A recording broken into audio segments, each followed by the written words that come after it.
Nama Menko Polhukam Mahfud MD akhirnya resmi dideklarasikan sebagai bakal cawapres Ganjar Pranowo di Pilpres 2024. Pengumuman bacawa pres Ganjar Pranowo disampaikan langsung oleh Ketua Umum PDI Perjuangan Megawati Soekarnoputri. Megawati mengaku telah kenal lama dengan Menko Polhukam Mahfud MD. Mahfud dipandang sebagai sosok berpengalaman bidang politik dan pemerintahan. Megawati menyebut Mahfud sosok yang jujur dan bernyali. Sosok dengan pengalaman lengkap di lembaga legislatif, eksekutif, dan yudikatif. Lalu Prof. Mahfud juga dikenal rakyat sebagai pendekar hukum dan pembela wong cilik. Tampil apa adanya, jujur, bernyali, dan komitmen ideologisnya tidak perlu diragukan lagi. Beliau bisa menjadi wasit yang baik di tengah persaingan politik dan bisnis yang sering kali dirasakan tidak adil. Beliau sosok yang kami tugaskan untuk melakukan reformasi sistem hukum nasional agar tampil wajah keadilan sejati. Sudah lama rakyat menunggu keadilan ini, karena itulah kepada seluruh rakyat Indonesia kami semua mohon doa restunya. Sementara Mahfud juga menyatakan siap mendampingi Ganjar di Pilpres mendatang. Mahfud menyebut ia baru pertama kali menyatakan bersedia jadi cawapres. Saat ini saya mengemban amanat sebagai Menko Polhukam Republik Indonesia yang tugasnya antara lain memastikan pemilu berjalan lancar dengan aman. Karena tugas saya itu, maka selama ini saya tidak pernah sekalipun menyatakan akan ikut dalam kontestasi pemilu. Saya juga tidak pernah berkampanye, memasang spanduk dan lain-lain. Baru kali inilah yang pertama kali saya menyatakan bersedia menjadi calon wakil presiden Republik Indonesia karena amanah yang sudah diberikan oleh Ibu Megawati tadi bersama para pimpinan partai disaksikan oleh kita semua. Deklarasi Mahfud sebagai bacawa pres Ganjar dilakukan saat Presiden Joko Widodo berada di luar negeri. Ketua DPP PDIP Puan Maharani memaklumi ketidakhadiran Presiden Jokowi di acara ini. Namun, Puan juga tidak bisa memastikan sikap politik Jokowi apakah masih mendukung Ganjar Pranowo pasca putusan MK yang membuka peluang putra Presiden Gibran Rakabuming Raka maju di Pilpres 2024. Pertanyaannya harus ditanyakan ke Pak Jokowi, bukan ke saya.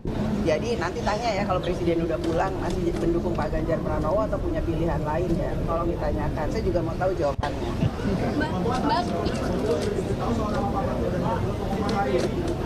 Beliau itu kan presiden, nggak diberitahu juga tahu.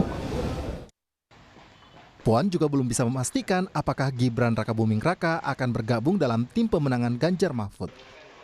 Dengan Mas Gibran juga. Berarti Mas Gibran itu kan PDI Perjuangan, wali kota PDI Perjuangan, jadi ya udah biasa aja ketemu sama Mas Gibran. Apa akan dilibatkan di TPN juga, Mbak? Kan bertemunya dengan Pak Arsyad juga nih, apakah dilibatkan Mas Gibran di TPN juga atau gimana nih, Mbak? Jadi saya tanya, Mas Gibran mau nggak masuk ikut dari dalam tim pemenangan nasional Pak Ganjar dan Pak Mahfud MD? Ya iya atau enggak, nanti tanya Mas Gibran. Kalau saya kan mengajak. Nama Gibran Rakabuming Raka sempat santer disebut akan dipinang sebagai bakal cawapres Prabowo Subianto. Namun hingga kini, kubu Prabowo belum juga mengumumkan nama pendampingnya. Sementara pendaftaran capres-cawapres di KPU akan dibuka mulai Kamis besok. Tim Liputan, Kompas TV.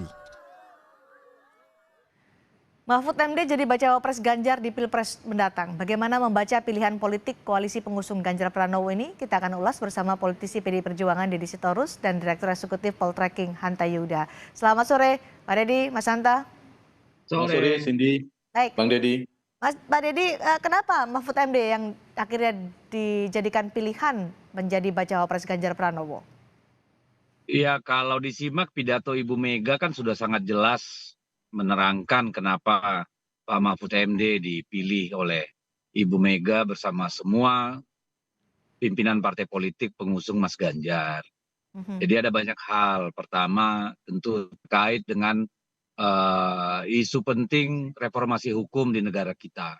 Karena sepanjang 10 tahun ini, hampir 10 tahun ini kan isu ini selalu menjadi concern publik, Terlebih kita melihat belakangan ini beberapa tahun ke belakang kan semakin banyak kasus-kasus yang menimbulkan kegaduhan publik ya.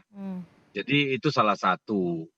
Beliau ingin diberikan tugas untuk melakukan reformasi hukum. Yang kedua, rekam jejak beliau ini kan bisa dibilang kan tanpa celah dan tanpa cacat ya. Jadi kalau mau dicari-cari silakan cari di mana gitu ya. Yang ketiga, beliau ini termasuk salah satu, kalau bukan salah satu-satunya ya, yang pernah menduduki 3 jabatan di cabang kekuasaan, baik legislatif, eksekutif, ya maupun yudikatif. Beliau pernah anggota DPR RI, beliau Menteri Polhukam, ya 2 kali kabinet kalau nggak salah saya sebelumnya pada zaman dulu pernah Menteri Pertahanan kalau nggak salah, pernah Ketua MK, beliau intelektual yang cukup mumpuni, profesor ya. Dan dikenal tangguh dan konsisten dalam sikap, terutama dalam hal pluralisme ya dan Pancasila gitu ya. Dan beliau juga dikenal sebagai orang yang humble dan komunikatif ya. Lihat saja akun medsos beliau itu terutama Twitter itu dikelola sendiri langsung gitu. Nah, sehingga siapapun bisa langsung bicara dengan beliau tidak kalau dampak elektoral dengan memilih Mahfud MD sebagai bacawa pres Ganjar Pranowo gimana? Karena kan kalau dari berbagai survei, nama Sandiaga Uno yang juga masuk dalam radar PD Perjuangan sebagai kandidat bacawa pres pada saat itu lebih tinggi dibandingkan Mahfud MD. Iya, kalau dampak kita kan pertama beginilah, survei atau electoral base itu kan salah satu faktor ya, bukan faktor yang paling determinan. Itu yang pertama. Yang kedua yang namanya survei itu adalah rekaman sesaat persepsi publik. Nah, kita akan melihat apakah pasangan ini kemudian mampu menjadi pull factor ya, faktor daya ungkitnya ada gitu. Jadi kapan kita bisa menilai itu ya nanti mungkin sebulan 2 bulan lagi baru kita lihat. Karena sulit untuk mengatakan atau memakai perbandingan survei di masa lalu gitu ya. Karena apa? Itu kan masih sifatnya cair dan berandai-andai. Nah, sekarang mereka sebagai sudah ditetapkan calon pasti sedikit banyak akan berpengaruh terhadap persepsi itu gitu ya. Itu yang pertama. Yang kedua dengan penetapan ini dan sebentar lagi itu DCT juga akan keluar, tentu akan ada pergerakan besar-besaran dari mesin partai politik gitu. Jadi ini akan memberikan pengaruh yang sangat besar terhadap elektabilitas gitu. Karena Mahfud adalah orang Jawa Timur, yakin bisa melipat gandakan kemenangan Ganjar Pranowo di Jawa Timur? Meskipun rivalnya ada Mohaimin Iskandar ya dengan Anies Baswedan. Ya silakan dilihat hasil-hasil survei selama ini ya. Bagaimana konfigurasinya. Setahu saya sih Mas Ganjar sampai hari ini masih cukup besar ya. Lalu yang kedua, kita berpolitik dengan keyakinan, Mbak. Kalau nggak yakin mau gimana dong? Jadi kita yakin bahwa kita bisa mampu mendapatkan tetap suara yang paling optimal di Jawa Timur sebagai basis dari Pak Mahfud MD. Tapi Pak Mahfud MD ini kan tidak semata-mata gitu ya dimungkinkan mendapat tambahan suara dari Jawa Timur.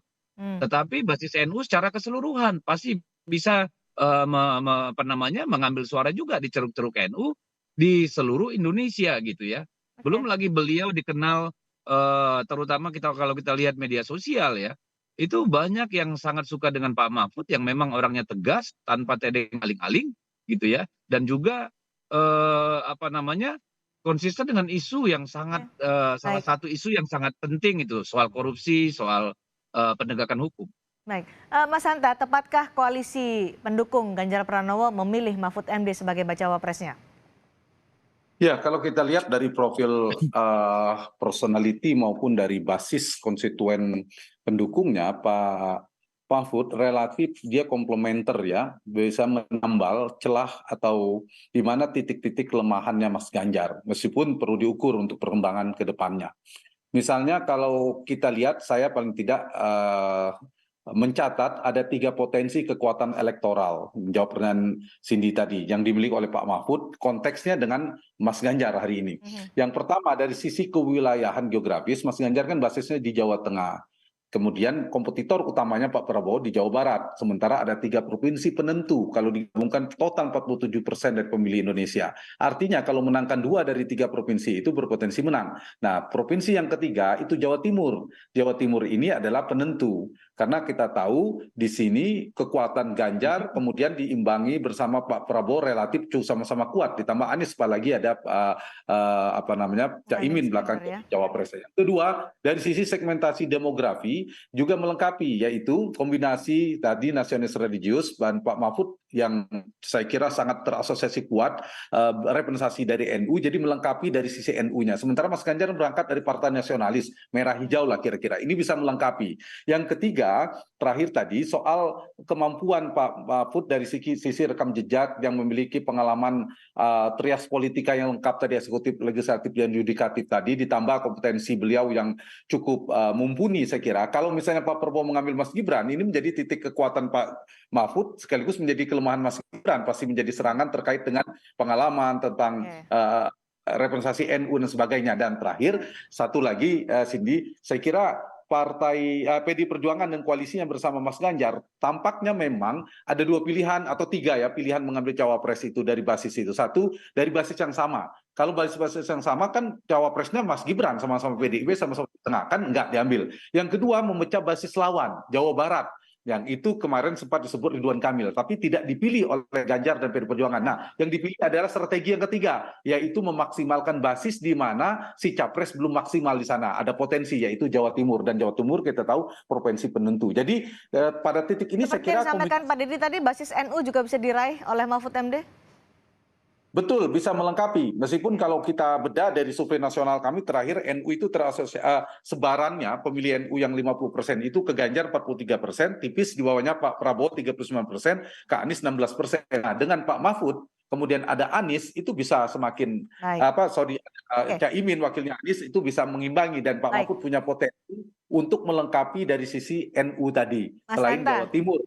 Pak Mahfud juga sedikit di Jawa Timur kompetitif elektabilitasnya bersama Bu Kofifa, bersama Caimin dan Erick Thohir itu 4 besar. Dan saya kira tidak buruk juga tadi dari sisi elektabilitas dibandingkan Sandiaga Uno. Sandi betul lebih tinggi tapi relatif stagnan ya. Kalau Pak Mahfud itu trennya naik, jadi tren itu yang harus dibaca. Jadi saya kira sudah tepat ke Pak Mahfud sebenarnya. Tinggal diukur. Ya, dari sisi elektoral Mas Hanta, Mahfud melengkapi Ganjar Pranowo. Tapi dari sisi personality, tadi juga di highlight oleh Mas Hanta. Personalitinya kedua ini kan sama-sama kuat ya.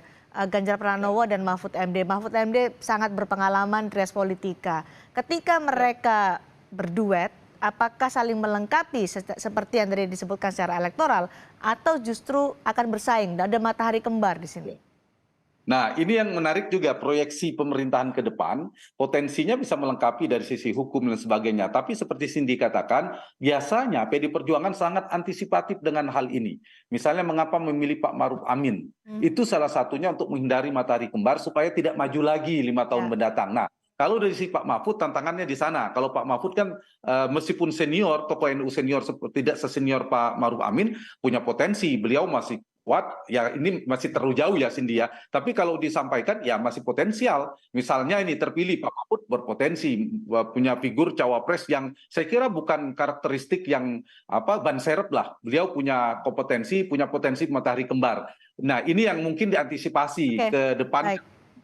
Bisa diantisipasi, tapi yang di pakemnya PD Perjuangan memilih cawapres itu dulu ada Pak Hasyim Muzadi bersama Ibu Mega, belakangan ada Pak Yusuf Kalla punya bagian tokoh NU juga, terakhir itu Pak Maruf Amin. Itu Cindy ada sama pakem sama, selalu racikannya nasionalis.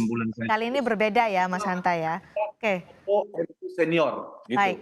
Ini ada yang berbeda pakemnya Pak Dedi dan ada potensi untuk matahari kembar. Bagaimana PD Perjuangan mengantisipasi ini untuk di pemerintahan mendatang jika terpilih keduanya?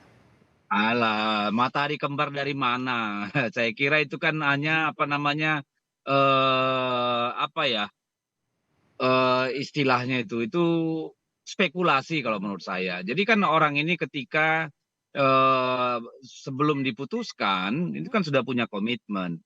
Sudah diajak rembuk gitu ya, dan saya kira itu menjadi isu yang tentu penting. Tetapi sekali lagi Pak Mahfud tuh orang yang mengerti hukum, konstitusi gitu ya, tahu di mana batas-batasnya, tugasnya gitu. Jadi Jadi tidak saya ada kira potensi matahari kembar itu menurut Anda? dimanapun bisa terjadi, tetapi saya yakin Pak Mahfud sebagai seorang intelektual, sebagai orang sudah berpengalaman dalam pemerintahan, tahu dong mana batas, mana tupoksinya, mana rambu-rambunya. Saya kira itu tentu menjadi perhatian beliau juga lah. Jadi kita tidak apa namanya underestimate Oke, lah bahwa Pak apa namanya Mahfud ini akan jadi baik. matahari kembar. Oke, Pak Deddy, yang menarik adalah ketika menentukan bacawa pres. Beberapa waktu lalu ketika ditanyakan kepada Ganjar Pranowo soal bacawa pres ada tahap-tahapannya. Di antaranya adalah meminta pertimbangan dan juga masukan dari Presiden Jokowi. Apakah ketika memilih Mahfud MD, Jokowi juga dilibatkan? Jadi gini kan ketika bicara wakil presiden itu kan ada nama-nama yang muncul di publik. Tentu itu didiskusikan dengan Pak Jokowi, ya. Di antara nama-nama itu kan Pak Jokowi tidak ada masalah karena semua orang pemerintahan dia ya sudah Oke. kenal dekat. Ya itu aja patokannya saya Tapi kira, tidak dilibatkankah? secara teknis. Mendapatkan masukan Maksudnya dari Pak dilibatkan Jokowi? gimana kan jangan seperti itu melihatnya. Jadi nama-nama ini muncul sudah apa namanya tidak ada masalah. Tidak perlu kita bukan partai sebelah, Mbak. Apa-apa harus arahan Pak Jokowi, ganggu Pak Jokowi. Pak Jokowi itu ngurus 270 juta orang. Masa kita harus meributkan apa namanya melibatkan beliau untuk hal-hal teknis. Nah, Tapi seberapa bahwa besar nama Pak pengaruh, Mahfud, nama seberapa yang lain besar ada sudah peran Joko Widodo dalam penunjukan Mahfud MD ini? sekarang saya tanya Anda, yang ikut peserta pemilu siapa, Mbak? Hmm. Enggak, siapa? Ya, capres dan Apakah bacawa presiden presnya, peserta capres dan pemilu? cawapresnya. Enggak, siapa peserta pemilu? Partai politik kan? Ya, Nah, Pak Presiden itu partai politik bukan? meskipun sebelumnya disebutkan bahwa akan Nah, mendapatkan kan atau saya meminta sudah jelas. masukan dari Joko Widodo. Ini disampaikan oleh Ganjar ya beberapa waktu lalu. Kan saya sudah jelaskan tadi bahwa ada nama-nama yang direnungkan, dikaji oleh PDI Perjuangan. Oke. Dan itu tentu dikomunikasikan dengan Presiden. Hmm. Oke? Ya sampai di sana. Kita tidak mau melibatkan Presiden sampai urusan cawe-cawe yang terlalu jauh. Oke, Apalagi Pak Presiden itu kan kader PDI Perjuangan, sehingga tentu baik. yang paling fundamental beliau terlibat tentu dalam pemilihan Presiden, dalam hal ini Ganjar Pranowo. Oke. Gitu loh. Pak Deddy. Sementara wakil presiden ini kan ranahnya konsensus dengan partai-partai dan dengan calon presiden gitu. Jadi supaya kita jangan dengan gampang langsung bisa menimbulkan stigma ini gitu loh, seolah-olah nanti di publik Pak Jokowi dicuekin lah, tidak dilibatkan, ini kan bahaya ini, Oke, gitu loh. tapi yang menarik adalah pernyataan Puan Maharani tadi ketika ditanya oleh wartawan soal apakah Jokowi akan mendukung Ganjar Pranowo atau tidak. Puan menyatakan tanyakan langsung kepada Pak Jokowi. Saya juga ingin tahu jawabannya. Apakah nggak ada komunikasi dengan Pak Jokowi dengan Mbak Puan? Itu kan wartawan pertanyaannya salah, Mbak. Nanyanya ke Mbak Puan, apakah Pak Jokowi dukung lah. Emang Mbak Puan itu Pak Jokowi? Ya tentu dibalikan pertanyaan itu, ya tanya Pak Jokowi gitu loh. Kan, Jadi pertanyaan yang salah kalau menurut saya. oke, tapi ada pernyataan Mbak Puan yang saya juga ingin tahu. Apakah tidak pernah ada komunikasi antara Puan Maharani dengan Jokowi soal ini? Gini, kita kan Pak Jokowi itu kan kader PDI Perjuangan, Ya, ya. Secara etika, secara apa namanya anggaran dasar dan anggaran rumah tangga tentu beliau menjadi bagian dari keluarga besar PDI Perjuangan. oke. Sehingga sangat tidak layak untuk kami mempertanyakan Pak Jokowi dukung siapa. Hmm, Itu kan etika yang harus kita pegang dong. Kita percaya oke. bahwa Pak Jokowi tahu rambu-rambu, nilai-nilai, dan apa yang diharapkan dari beliau sebagai seorang kader. Jadi Baik. kalau sampai Mbak Puan harus nanya, Pak Jokowi dukung Pak Ganjar nggak? Itu kan pertanyaan yang aneh gitu loh. Jadi saya kira makanya saya bilang tadi wartawannya nanyanya salah, nanyanya ke Mbak Puan. Harusnya kan tanya kepada Pak Jokowi dukung siapa? Kalau kita terus terang tidak ingin menyeret-nyeret Pak Jokowi sampai urusan-urusan teknis seperti itu. Oke, baik. Mas Hanta, komentar Anda. Diumumkan saat Jokowi di luar negeri disebutkan tidak ingin menyeret-nyeret Jokowi untuk urusan teknis seperti itu. Tanggapan Anda? Ya, kalau di koalisinya PD Perjuangan, P3 dan lain-lain ini, di koalisi Mas Ganjar, kingmaker utama, veto player utama itu sebenarnya tentu banyak nama. Itu Ya. ada di Ibu Mega, bukan di Pak Jokowi. Realitasnya begitu. Saya kira sulit untuk membantah semua koalisi dulu termasuk paling banyak. Ya betul ada Pak Oso, ada Pak Haritanu, ada Pak Mardiono dan sebagainya. Tetapi pastilah Ibu Mega karena partai terbesar dan tadi juga diumumkan oleh Ibu Mega. Jadi faktor saya menjawab pertanyaan sini ya bukan Pak Jokowi yang menjadi penentu di koalisi Mas Ganjar. Ya soal minta pendapat dan seterusnya, itu hal yang berbeda ya. Tetapi yang sebaliknya, kalau misalnya di koalisi yang lain, misalnya koalisi Pak Prabowo, itu bisa jadi pengaruh Pak Jokowi relatif kuat di sana. Apalagi misalnya respon dari beberapa partai sebelumnya, PAN, Golkar mengatakan kita menunggu arahan dan sebagainya. Apalagi PSI mengatakan belum ya kalau PSI ya. Nah, kalau dari sana justru ada preferensi barangkali pengaruh-pengaruh dari menentukan capres-cawapres sekarang ini di kubu Prabowo. Tapi dari sisi itu tidak ya. Jadi akseptabilitas termasuk Pak Mahfud hari ini menurut saya salah satu faktor kenapa terpilih menjadi cawapresnya Ganjar Pranowo, salah satu faktor di luar kapabilitasnya, kompetensinya, komplementer secara elektoral, dia punya akseptabilitas yang paling tinggi di antara nama-nama yang lain di depan Ibu Mega, terhadap Ibu Mega. Jadi kalau tidak punya akseptabilitas tinggi, penerimaan ke Ibu Mega, saya kira hampir mustahil bisa jadi cawapres dari PDI Perjuangan. Karena memang struktur kekuasaan PDIP begitu. Kongresnya Kingmaker-nya adalah Ketua Umum PDI Perjuangan ya. Baik, Ya. terima kasih.